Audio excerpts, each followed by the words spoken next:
High students, NEET ইউজির যে counselling আমাদের পশ্চিমবঙ্গের এমবিবিএস কলেজগুলির জন্যে ডব্লিউবিএমসিসি যেটা কন্ট্রোল করে, তো সেই কাউন্সিলিং অলরেডি স্টার্ট হয়ে গেছে এবং আমি জানি তোমরা অলরেডি যে রেজিস্ট্রেশন প্রসেস সেটা স্টার্ট করে দিয়েছো। তো আগে টাইমলাইনটা একটু দেখে নিই। আমি আমাদের topinsitute.in যে ওয়েবসাইট তার হেল্প নিয়েছি। তো এখানে দেখতেই পাচ্ছ round 1 registration is the immediate step. একদম এই মুহূর্তে তোমরা যারা এই কাউন্সিলিংয়ে পার্টিসিপেট করতে চলেছো, তোমাদের যেটা করণীয় সেটা কি না, রেজিস্ট্রেশন প্রসেস কমপ্লিট করতে হবে। এবং যে টাইমলাইনটা আমরা যদি দেখি, যে notice cum information bulletin and শিডিউলটা 11ই আগস্ট 2026 পাবলিশড হয়েছিল। রেজিস্ট্রেশন প্রসেস কিন্তু 13ই আগস্ট থেকে 16ই আগস্ট অবধি চলবে। তো তোমরা এখন রেজিস্ট্রেশন প্রসেস কমপ্লিট করো, অনলাইন ফি পেমেন্টও কিন্তু কমপ্লিট করতে হবে। ওকে, এবং ফিস পেমেন্ট করার সাথে সাথে কিন্তু কোনো একটি পার্টিকুলার কলেজ নির্ধারিত হবে এবং একটি সময় সেটাও কিন্তু তোমরা দেখতে পাবে। সেই সময়ের মধ্যেই কিন্তু তোমাদের ফিজিক্যাল ডকুমেন্ট ভেরিফিকেশানের জন্য যেতে হবে।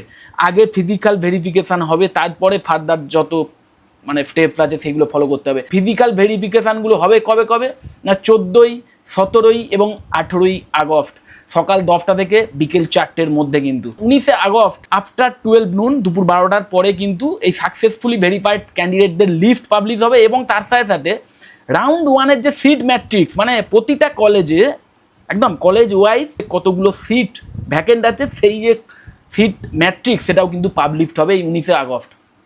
তারপরে দেখো এই 19শে আগস্ট থেকেই কিন্তু স্টার্ট হবে choice filling and choice locking. Online choice filling and choice locking এই প্রসিডিওর কিন্তু 19শে আগস্ট থেকে 21শে আগস্ট অবধি চলবে। 21শে আগস্ট বিকেল 4টে অবধি চলবে। মাইন্ড ইট, রাউন্ড 1 অ্যালটমেন্টের যে রেজাল্ট সেটা পাবলিশড হবে 25শে আগস্ট বিকেল 4টের পরে।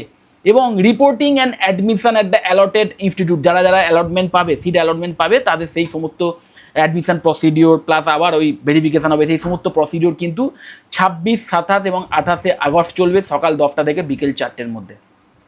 দেন অনলাইন সিট স্যারেন্ডারও তোমরা করতে পারবে, সেটা কিন্তু 3rd সেপ্টেম্বরে করতে পারবে। ওকে, তো এরপরে দেখো এই যে চয়েস ফিলিংয়ের যে সবচেয়ে লেজিট ওয়েটা আমি তোমাদের যদি দেখাই, এখানে আছে আমি তোমাদের দেখাচ্ছি।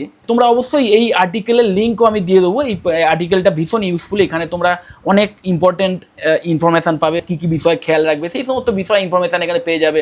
এবং এই সিকোয়েন্সটা মাথায় রাখতে হবে, এই সিকোয়েন্সটাও দেখে নিও ভালো করে।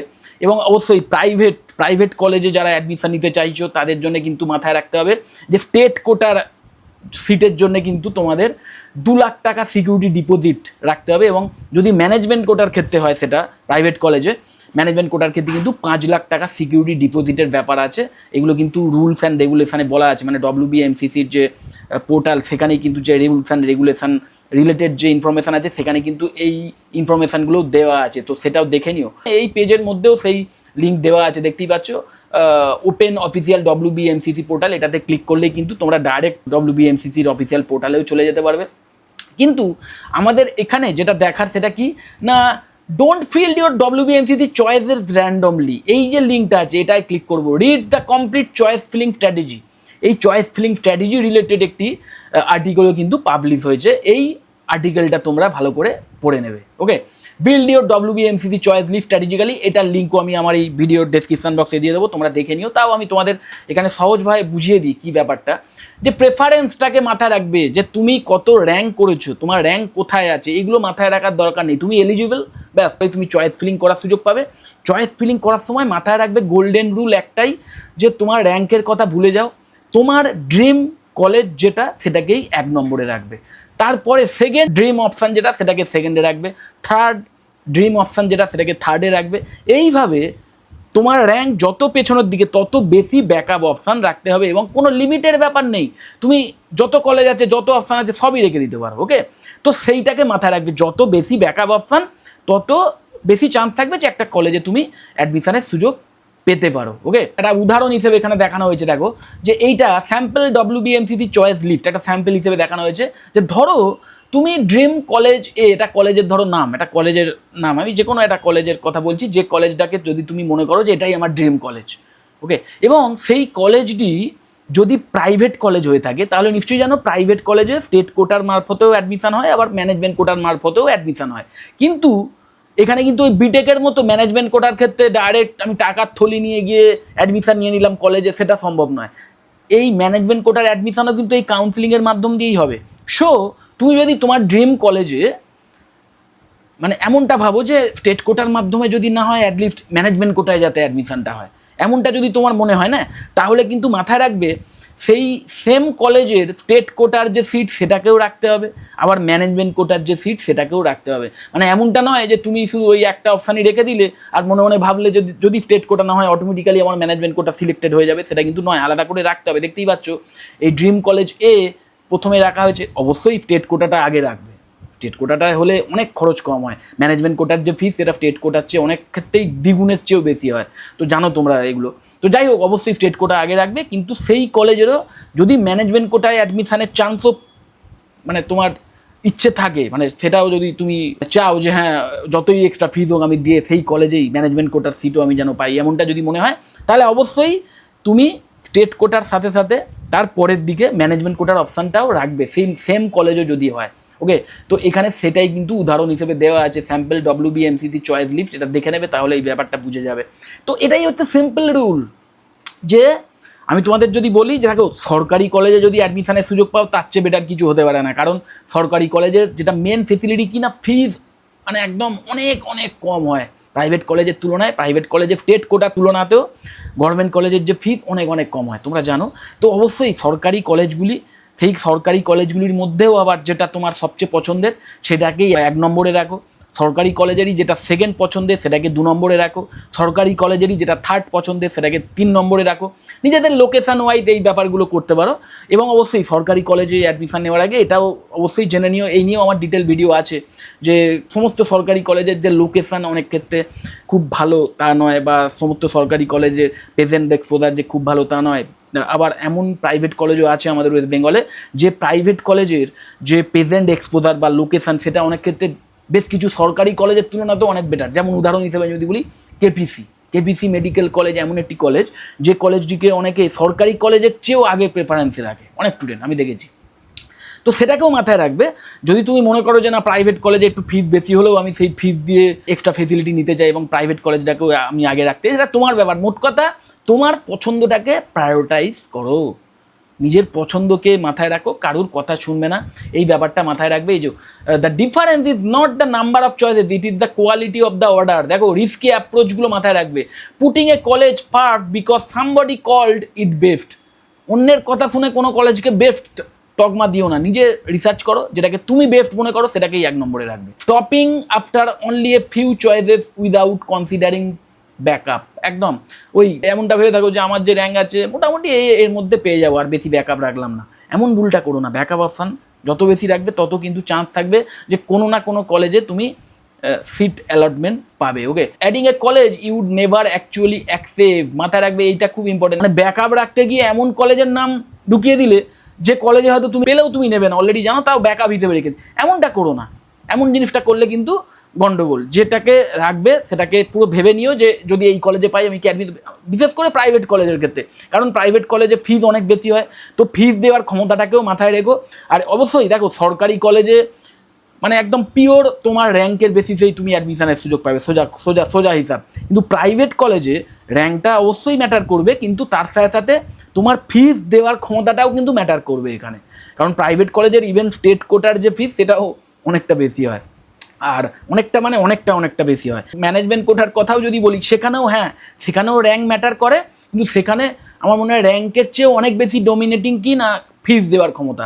তো সেইটাও খেয়াল রাখবে এবং মাথায় রাখবে এই WBMCCর যে পোর্টাল, যে অফিসিয়াল পোর্টাল, সেখানে কিন্তু প্রত্যেকটি কলেজের, বিশেষ করে প্রাইভেট কলেজগুলির স্টেট কোটার মাধ্যমে অ্যাডমিশন নিতে গেলে কত ফিস টোটাল এবং ম্যানেজমেন্ট কোটার মাধ্যম দিয়ে অ্যাডমিশন নিতে গেলে টোটাল কত ফিস, সব কিছু পরিষ্কার দেওয়া থাকবে, কোনো লুকোচুরির ব্যাপার নেই। ওকে, ফাইনাল চয়েস ফিলিং স্টার্ট হওয়ার আগে, সিট ম্যাট্রিক্স পাবলিশ হওয়ার পরেই দেখবে এই সমস্ত ডিটেলসগুলো কিন্তু এসে যাবে ওই ওয়েবসাইটে। আমি হয়তো সেই নিয়ে ডিটেল একটা ভিডিও করেও দেবো। আমি এর আগে একটা ভিডিও করেও ছিলাম গত বছরের প্রাইভেট কলেজগুলির যে ফিস সেটা কেমন ছিল, স্টেট কোটার কেমন ছিল, ম্যানেজমেন্ট কোটার ক্ষেত্রে কেমন ছিল, সেই ফিস ডিটেলস নিয়ে, প্রাইভেট কলেজগুলির ফিস ডিটেলস নিয়ে একটা ভিডিও করেছিলাম, সেটার যে লিঙ্ক আমি আমার ভিডিও ডেসক্রিপশন বক্সে দিয়ে দেবো। যদি দিতে ভুলে যাই সেক্ষেত্রে তোমরা সার্চ করে খুঁজে নিও, বা আমাকে ডাইরেক্ট কল বা হোয়াটসঅ্যাপ করো, আমি তোমাদের সেই লিঙ্কটাও পাঠিয়ে দেবো। সেখান থেকে একটা আইডিয়া পাবে তোমরা যে প্রাইভেট কলেজের স্টেট কোটায় যদি অ্যাডমিশন নিতে হয় তাহলে টোটাল ফিস কত হতে পারে, বা ম্যানেজমেন্ট কোটার টোটাল ফিস কত হতে পারে।